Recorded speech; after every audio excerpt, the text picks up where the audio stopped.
Echoes of Ghana, A Journey Beyond the Gateway. Chapter 1. The Arrival.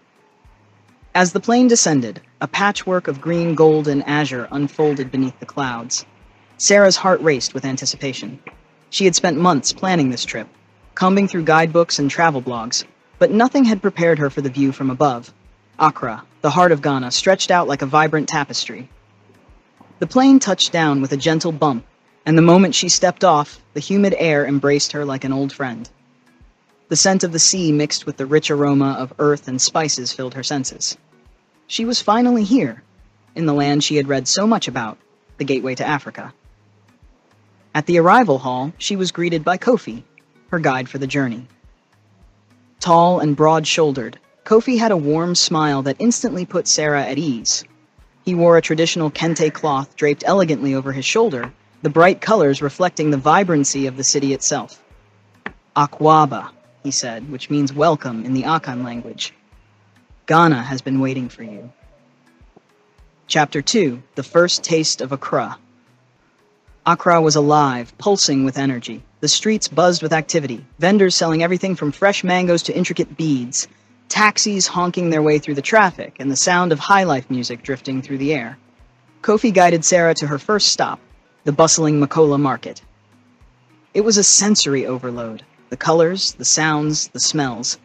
Women balanced baskets of goods on their heads with practiced ease, calling out to passersby in a rhythmic cadence. Sarah felt a bit overwhelmed, but equally exhilarated. "Let's find something special," Kofi suggested, leading her to a stall filled with hand-woven fabrics. "This is where you can truly feel the soul of Ghana."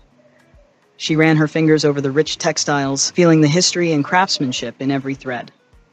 Kofi explained the significance of the patterns, each telling a story, a piece of Ghana's rich cultural heritage.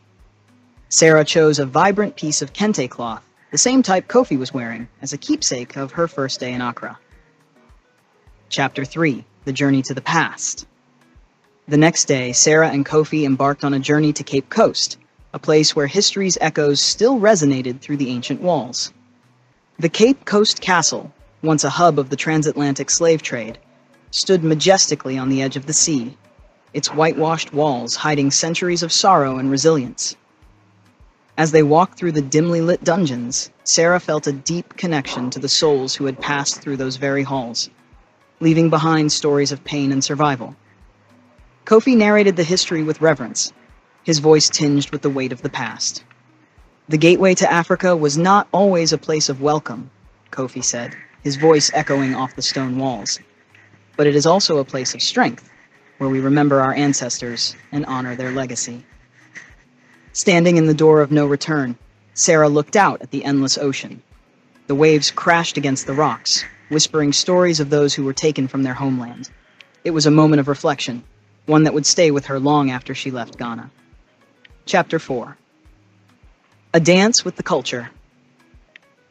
After the somber visit to Cape Coast, it was time to experience the joyous side of Ghanaian culture.